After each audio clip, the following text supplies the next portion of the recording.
Hi there, my friends. We have some important things to talk about Stellaris 2.4, the Lee patch. First thing is a small warning for you.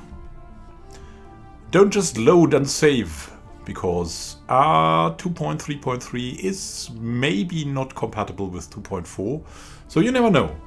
Be safe. Why are we doing this? They're explaining why they do this before Paradox. They want to update mostly the launchers. This means they want to make all the launchers compatible with Stellaris, because if you have tried them out, you might have had problems, especially with the Paradox Plaza launcher. That doesn't work that great for Stellaris as of now, but it should work now, thanks to a lot of feedback of brave testers. I've tried it myself. I've come back to the Steam launcher, but I'll try it again. So, there's a list of changes, and there's also something, the core dev team working on Redacted. Is that about surviving Aftermath, the coming post-apocalyptic colony builder? We don't know. Maybe it's also Redacted. That could be something revealed for Stellaris, right? A DLC that would be coming with Origins. It could be called Origins, for all we know. It could have some nice changes, and we're looking to PDXCON to see about that. But now let's go to the patch notes, right? That's what we're all here for. General, added launcher version 2. That's of course good. If you want to use the launcher can be pretty good if you don't want to use the Steam launcher, for example. The Paradox launcher, I think I would prefer to have the Paradox launcher usable as the standard launcher, and as to have it working well for all the versions, because I mean it's Paradox and they have such great workshop support now also for the launchers, especially for Surviving Mars. That's where it all started, and for all platforms in that. And that could be the thing that would make me change to the launcher. Updated all factions Titans with panning light meshes. So there's some graphical goodness there launching, and also updated the graphics for the Drake's wing attack muzzle projectile hit effect.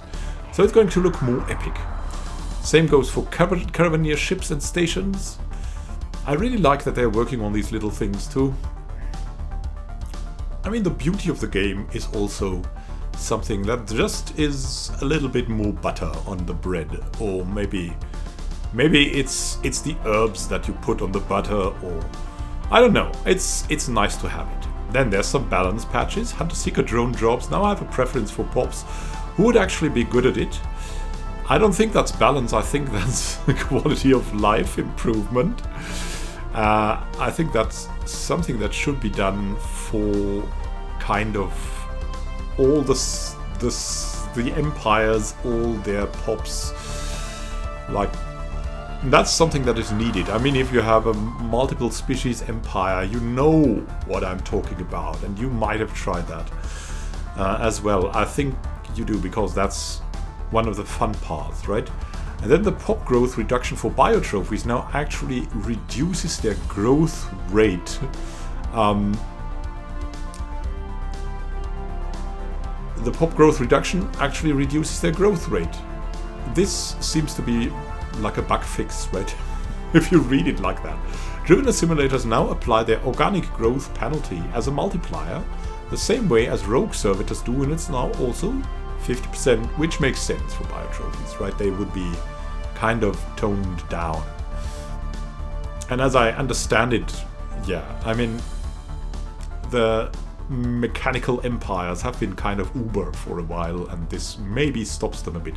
Especially the driven simulators have done great, super great things, and this stops them a bit. Not that much as an AI, but as a human player, you're a little bit softened down there. The AI really doesn't handle the simulators right, except you go for an AI mod.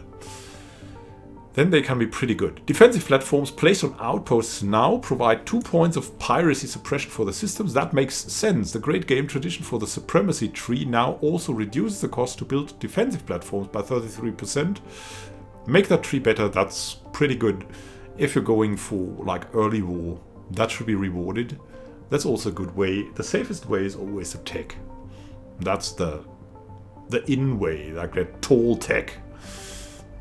Alternative fueling, like alternative ways to play the game, is always gonna be a good way, because yeah, it's like tall tech has become the mainstream now, and it's so powerful and easy to pull off. So, but let's look at the UI, user interface. I really love user interface improvements, as user interface is one of my pet peeves. If a user interface isn't good in a game, I cannot feel the game. I have to fight with the UI all the time. So that's gonna be good. Shift clicking on ship count in the fleet manager now adds ships up to the nearest unit of 10. Using control fills up to the template max size. Oh, that's nice. That's nice. Yeah, make that quicker. Why not? It's a very good idea. Fixed improperly displayed text in the name of Galtron Wars. Good. Isn't that a bug fix? Okay. Protection war name list no longer includes Machine Uprising and War in Heaven. That's good. So we have an extra thing for that. Removed unnecessary decimal precision in lacking resources tooltips. I mean, I kind of like that, but who needs it, right? If it's big sums. Added some tooltips to the planet screen. Close button, decisions, tab buttons, garrison and armies, planetary features. All tooltips you can add to the game are good. You can, I think, disable them too. So it's good. Added a notification when one empire guarantees the independence of another. That's good, but I really want to have a feature from Crusader Kings where you can say, actually this window I'm not interested in it. Don't display it anymore, and this kind of thing is of high interest, and this kind of thing is my rival empire. I want more messages about this, because really in the late game of Stellaris, have you experienced it too? There's a ton of messages and just you don't read them anymore. It's like if you have a mature Twitter account and you have never unfollowed anyone or something like that on social media, that you just go and ignore that kind of thing. I'm not gonna use it anymore. It's done. Added a defense army icon to the stronghold and fortress buildings to help visually identify their effect, and updated the garrison tooltip. That's cool. Fix the cutoff display of the clearing cost for ruined archaeology blockers. Yeah, that helps. Fixed incorrectly reversed they get and we get information showed in commercial pacts, literally unplayable. The AI will now look at several edicts and try to enact one of them while still remembering the one they want the most and save towards enacting that one. Okay, so the AI gets better a little bit, hopefully. AI will now wait at least a year before attempting to propose the same diplomacy deal to the same target. Yeah, no more. Hey, start this war with us, please. Fixed AI not building enough defense platforms. I'm not sure. Are defense platforms any good? At the start, maybe. Later, they are so... They need a buff. They really need a buff. I mean, I don't want First World War Stellaris, but defense needs a buff. Automated building now checks that upkeep cost is covered by income. Nice. Then we have stability. Improved performance by reducing the number of string copies in modifiers. I'm all for improved performance. Like if you play a huge galaxy and go... Like, take my game. I'm in the 2400s, as you can see also in the channel.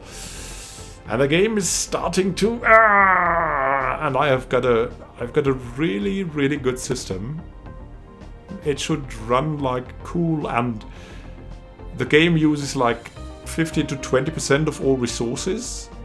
It's still, it's like walking, it's like running through mud, and then from time to time you fall on your face. That's when the game actually stops for a while, and then you get up again, and the speed goes up again, and then you speed up a bit because you can run, and then somehow there's a hole in the mud, and you fall down again, and bam.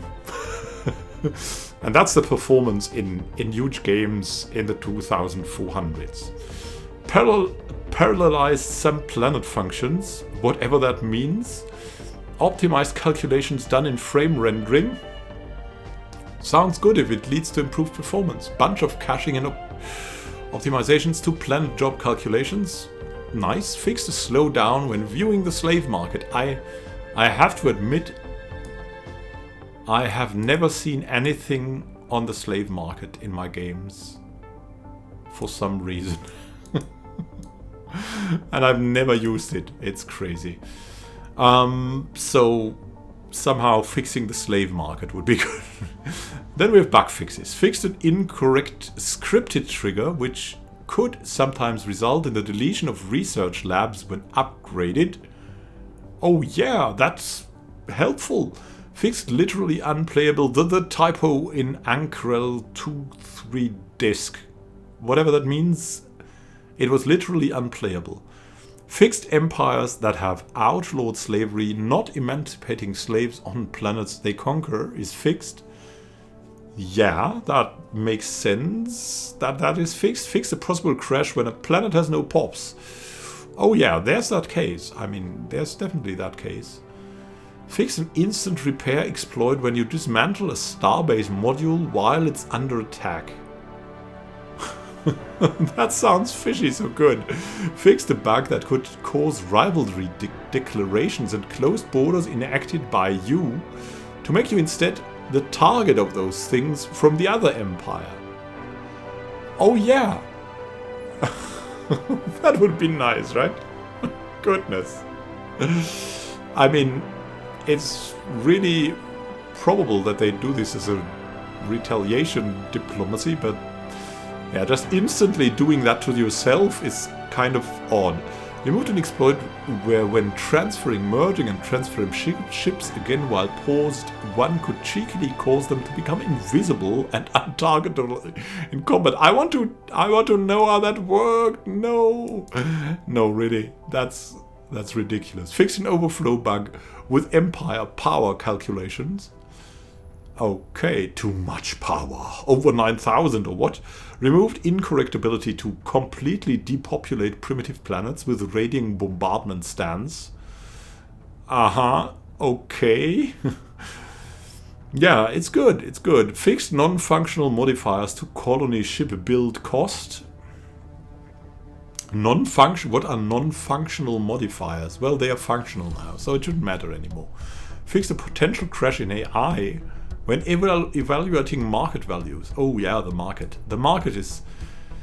There can be done so much to the market or with the market. I really like to know. Because it was sometimes unexplainable to me who would get like the galactic market and who not. Like there were really big corporations and they didn't get it.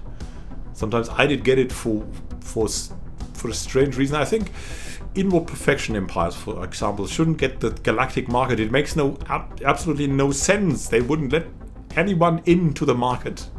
This is our market. It's the galactic market, but it's our market. Who would do this? Odd factories no longer sometimes block pops from getting purged. Yeah, and I'm playing inward perfection, and I got that thing. I got the market, and before it was. Actually the galactic market was situated in a robot empire that seek to, I think, destroy the galaxy or something. And that was the first point where the galactic market was stationed.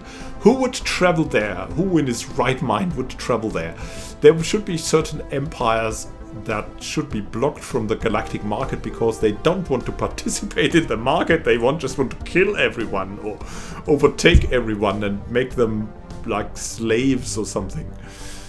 That's a little bit crazy, but maybe they would treat traders with respect. What do I know? I mean, there are a lot of real-life examples where strange empires do everything for trade, and maybe they would too. Odd factories no longer sometimes block pops from getting purged because you monsters should be free to purge whatever you want. Well, that's good. And yeah, again, the reminder, important 2.3.3 game going, please roll back to that version before trying to load the save in 2.4. You can also use this method. That method. If you search on my channel, you can also find how to. But there's a new method here.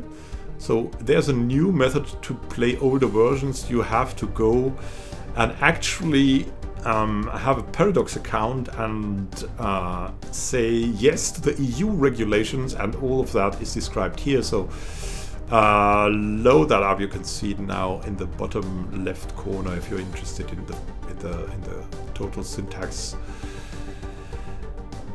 Yeah, it's crazy. It's crazy. You can also use this method to opt into the Stellaris test branch for multiplayer crossplay between Steam and the other stores. That's pretty good. So, and what I also saying is, again, maybe there's a DLC coming. Stand by for the big reveal of Redacted, October 19th, on the big stage at PDXCON, along with more fixes and improvements from the main dev branch as they get tested and merged. In the meantime, happy gaming.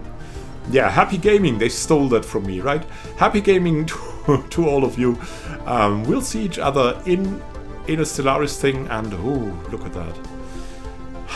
Vampire Bloodlines is also going to be great. Age of Wonders Planetfall. And I unfortunately couldn't get to PDXCON because my back hurts like hell sometimes, so I cannot make the travel. It's terrible, but at the moment my back is fine, and that's why I'm recording this in such a good mood. And it will be fine in the future, and we'll have some great things coming. I'm pretty sure the new games from Paradox are gonna be pretty good. I mean, they would have learned from Imperator. There's some interesting things in the pipeline. I'm really looking forward to surviving the aftermath, because it's post-apocalyptic. That's one of my favorite settings, and I'm also, of course, always looking forward to something Stellaris related or redacted. The new DLC coming is very probable, I think, maybe in 4 to 6 weeks. It has been so long that we have had really big news from Stellaris that I think, with more regard, like keeping everything under the blankets, maybe a brainchild hops out from under the blankets after so long. What do you think? See you soon, my friends, and happy gaming.